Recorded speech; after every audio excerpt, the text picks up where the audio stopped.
ಇವತ್ತಿನಿಂದ ಬೆಳಗಾವಿಯಲ್ಲಿ ಚಳಿಗಾಲದ ಅಧಿವೇಶನ ಆರಂಭ ಆಗ್ತಾ ಇದೆ. ಅಧಿವೇಶನ ಆರಂಭದ ಮೊದಲ ದಿನವೇ ಸಾಲು ಸಾಲು ಪ್ರತಿಭಟನೆಗಳಿಗೆ ಬೆಳಗಾವಿ ಇವತ್ತು ಸಾಕ್ಷಿಯಾಗಬೇಕಾಗಿದೆ.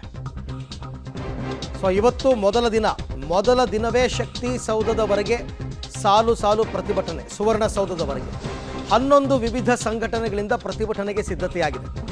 ವಿವಿಧ ಬೇಡಿಕೆಗೆ ಒತ್ತಾಯಿಸಿ ರೈತ ಸಂಘದಿಂದ ಪ್ರತ್ಯೇಕ ಹೋರಾಟ ಇದೆ. ಕಳಸಾ ಬಂಡೂರಿ ಮಹದಾಯಿ ಯೋಜನೆ ಅನುಷ್ಠಾನಕ್ಕೆ ಒತ್ತಾಯಿಸಿ ಹೋರಾಟವನ್ನು ಹಮ್ಮಿಕೊಂಡಿದ್ದಾರೆ. ಕಬ್ಬಿನ ಬಾಕಿ ಬಿಲ್ ಪಾವತಿ ಮತ್ತು ವಕ್ಫ್ನಿಂದ ರೈತರ ಜಮೀನು ರಕ್ಷಣೆಗೆ ಒತ್ತಾಯ. ಕೆಎಸ್ಆರ್ಟಿಸಿ ಕಾರ್ಮಿಕರ ನಿಗಮದಿಂದಲೂ ಹೋರಾಟಕ್ಕೆ ಪ್ಲಾನ್ ಆಗಿದೆ.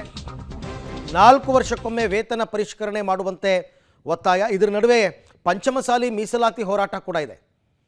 ಸೊ ಹಾಗಾಗಿ ಇವೆಲ್ಲ ಹೋರಾಟಗಳು ಪ್ರತಿಭಟನೆಗಳಿಗೆ ಇವತ್ತು ಬೆಳಗಾವಿ ಸಾಕ್ಷಿ ಆಗ್ತಾ ಇದೆ. ಬಟ್ ಇದರಲ್ಲಿ ಪ್ರತಿಭಟನೆ ಮಾಡೋದಕ್ಕೆ ಪೊಲೀಸರು ಎಷ್ಟರ ಮಟ್ಟಿಗೆ ಅವಕಾಶ ಕೊಡ್ತಾರೆ ಅಂತಕ್ಕಂಥದ್ದು ಪ್ರಶ್ನೆ. ಈ ಬಗ್ಗೆ ಮತ್ತಷ್ಟು ಮಾಹಿತಿ ನನ್ನ ಕೊಲೀಗ್ ಸುಕೇಶ್ ಅವರಿಂದ ಪಡಿತಾ ಹೋಗೋಣ. ಸುಕೇಶ್, ಈಗ ಒಂದು ಕಡೆ ಸದನದ ಒಳಗೆ ಸರ್ಕಾರವನ್ನು ಇಕ್ಕಟ್ಟಿಗೆ ಸಿಕ್ಕಾಕಿಸೋದಕ್ಕೆ ಪ್ರತಿಪಕ್ಷಗಳು ಸಜ್ಜಾಗ್ತಾ ಇದ್ದಾರೆ. ಸದನದ ಹೊರಗಿನ ಪ್ರತಿಭಟನೆಗಳು ಹೇಗಿರಬಹುದು, ಅದರ ಸ್ವರೂಪ ಹೇಗೆ, ಮತ್ತು ಇದೆಲ್ಲದಕ್ಕೂ ಕೂಡ ಅಲ್ಲಿ ಪೊಲೀಸರು ಅವಕಾಶ ಮಾಡಿಕೊಡ್ತಾರಾ? ಸೊ ಏನು ತಯಾರಿಗಳಾಗಿದೆ ಅಂತ? ಅರವಿಂದ್, ಪ್ರಮುಖವಾಗಿ ಸದನದ ಒಳಗೆ ಏನು ನಡೆಯುತ್ತೆ ಅನ್ನುವಂಥದ್ದು ಸಹಜವಾದ ಕುತೂಹಲ. ಯಾಕಂದರೆ ಸಾಕಷ್ಟು ಬೆಳವಣಿಗೆಗಳಿಗೆ ಸಾಕ್ಷಿ ಆಯಿತು 2 ಅಧಿವೇಶನಗಳ ಮಧ್ಯದಲ್ಲಿ. ಹಾಗಾಗಿ ಸಾಕಷ್ಟು ವಿಚಾರಗಳನ್ನು ವಿಪಕ್ಷಗಳು ಇಟ್ಕೊಂಡಿದ್ದೇವೆ, ಅದಕ್ಕೆ ಕೌಂಟರ್ನ ಸರ್ಕಾರವೂ ಕೂಡ ಇಟ್ಕೊಂಡಂತೆ ಕಾಣಿಸ್ತಾ ಇದೆ. ಅದಲ್ಲದೆ ಸರ್ಕಾರ ಪ್ರತಿ ಬಾರಿಯೂ ಕೂಡ ಬೆಳಗಾವಿ ಅಧಿವೇಶನ ಸಂದರ್ಭದಲ್ಲಿ ಸರ್ಕಾರದ ಕೆಲವೊಂದು ನಡೆಗಳ ವಿರುದ್ಧ ಅಥವಾ ಕೆಲವೊಂದು ಬೇಡಿಕೆಗಳನ್ನ ಇಟ್ಕೊಂಡು ಬೇರೆ ಬೇರೆ ಸಂಘಟನೆಗಳು ಪ್ರತಿಭಟನೆಯನ್ನು ಕೂಡ ಮಾಡ್ತವೆ.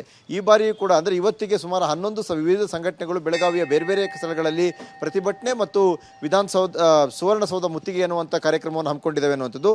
ಆದರೆ ಅವರು ಕೂಡ ಮಾತುಕತೆ ಅಥವಾ ಅಗತ್ಯ ಬಿದ್ದಲ್ಲಿ ಯಾರು ಸಚಿವರನ್ನ ಕಳಿಸ್ಕೊಟ್ಟಂಥದ್ದು ಮಾತುಕತೆ ನಡೆಸುವಂಥದ್ದು ಅಥವಾ ಏನು ಸಂಘಟನೆಗಳ ಬೇಡಿಕೆ ಏನಿದೆ ಅನ್ನುವಂಥ ಆಲಿಸೋದು ಸೇರಿದಂತೆ ಬೇರೆ ಬೇರೆ ರೀತಿಯ ಸಿದ್ಧತೆಗಳು ಸಹಜವಾಗಿ ನಡೆಯುತ್ತೆ. ಅದಲ್ಲದೆ ಪಂಚಮಸಾಲಿ ಹೋರಾಟದ ವಿಚಾರಕ್ಕೆ ಬರೋದಾದರೆ ಆ ಒಂದು ಕಾರಣಕ್ಕಾಗಿ 144 ಸೆಕ್ಷನ್ ಕೂಡ ಜಾರಿ, ಇವತ್ತು ಮತ್ತು ನಾಳೆ ಪ್ರತಿಭಟನೆಯ ಕೆಲವು ಸ್ಥಳಗಳಲ್ಲಿ 144 ಸೆಕ್ಷನ್ ಕೂಡ ಜಾರಿ ಮಾಡಲಾಗಿದೆ. ಯಾಕಂದರೆ ಅದು ದೊಡ್ಡ ಮಟ್ಟದ ತಿರುವನ್ನು ಪಡೆಯಬಹುದು ಅನ್ನುವಂಥ ನಿಟ್ಟಿನಲ್ಲಿ ಮುಂಜಾಗ್ರತೆಯನ್ನು ಕೂಡ ವಹಿಸಂತೆ ಕಾಣಿಸ್ತದೆ. ಹಾಗಾಗಿ ಸದನದ ಒಳಗೆ ಮತ್ತು ಹೊರಗೆ ಎರಡೂ ಕಡೆಯೂ ಕೂಡ ಸರ್ಕಾರಕ್ಕೆ ಒಂದು ರೀತಿಯ ಬಿಸಿ ಅನ್ನುವಂಥ ಪರಿಸ್ಥಿತಿ ಇದ್ದಂತೆ ಕಾಣಿಸ್ತಾ ಇದೆ. ಇದನ್ನು ಸರ್ಕಾರ ಹೇಗೆ ನಿಭಾಯಿಸುತ್ತೆ ಅನ್ನೋದ್ರ ಮೇಲೆ ಎಲ್ಲ ಬೆಳವಣಿಗೆಗಳು ನಿರ್ಧಾರ ಆಗುವಂಥ ಸಾಧ್ಯತೆ ಕೂಡ ಇರುತ್ತೆ. ಅರವಿಂದ್, ಈಗ ವಿವಿಧ ಸಂಘಟನೆಗಳು ಸದನದ ಹೊರಗೆ ಪ್ರತಿಭಟನೆಗಳನ್ನು ಏನು ಮಾಡ್ತಾ ಇದೆ, ಇದಕ್ಕೆ ವಿರೋಧ ಪಕ್ಷದವರು ಕೂಡ ಸಾಥ್ ಕೊಡುವಂತಹ ಸಾಧ್ಯತೆ ಇದೆಯಾ ಅಂತ ಸುಕೇಶ್?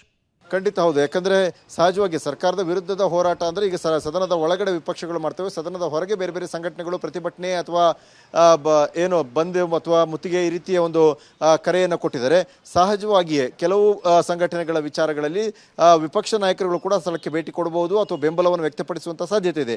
ಸಾಕಷ್ಟು ಕುತೂಹಲ ಮೂಡಿಸಿರುವಂಥದ್ದು ಪಂಚಮಸಾಲಿ ಹೋರಾಟದ ವಿಚಾರದಲ್ಲಿ ಬಿಜೆಪಿ ನಾಯಕರ ನಿಲುವೇನು. ಯಾಕಂದರೆ ಯತ್ನಾಳ್ ಅವರು ಸಂಪೂರ್ಣವಾಗಿ ಬೆಂಬಲಿಸುವಂಥದ್ದು, ಜೊತೆಗೆ ಪಂಚಮಸಾಲಿ ಸಮುದಾಯಕ್ಕೆ ಸೇರಿದ ಕಾಂಗ್ರೆಸ್ನ ಸಚಿವರು ಮತ್ತು ಶಾಸಕರು ಸ್ವಾಮೀಜಿಯವರ ನಡೆಯ ವಿರುದ್ಧ ಅಸಮಾಧಾನ ವ್ಯಕ್ತಪಡಿಸುವಂಥದ್ದು ಆಗಿತ್ತು.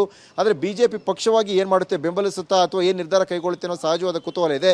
ಯಾಕಂದರೆ ಇಡೀ ಒಂದು ಹೋರಾಟವನ್ನು ಸ್ವಾಮೀಜಿ ಮತ್ತು ಯತ್ನಾಳ್ ಅವರು ಅಥವಾ ಟೇಕ್ ಓವರ್ ಮಾಡ್ಕೊಂಡಿದ್ದಾರೆ ಅನ್ನುವಂಥ ರೀತಿಯಲ್ಲಿ ಭಾವನೆ ಇರೋದ್ರಿಂದ ಸಹಜವಾಗಿ ಬಿಜೆಪಿಯ ನಿಲುವೇನು ಮತ್ತು ಕಾಂಗ್ರೆಸ್ನಲ್ಲಿರುವಂಥ ಪಂಚಮಸಾಲಿ ಸಮುದಾಯದ ಶಾಸಕರು ಸಚಿವರುಗಳ ನಿಲುವೇನು ಅಂತದ್ದು ಕೂಡ ಅಷ್ಟೇ ಕುತೂಹಲಕಾರಿ ಕೂಡ.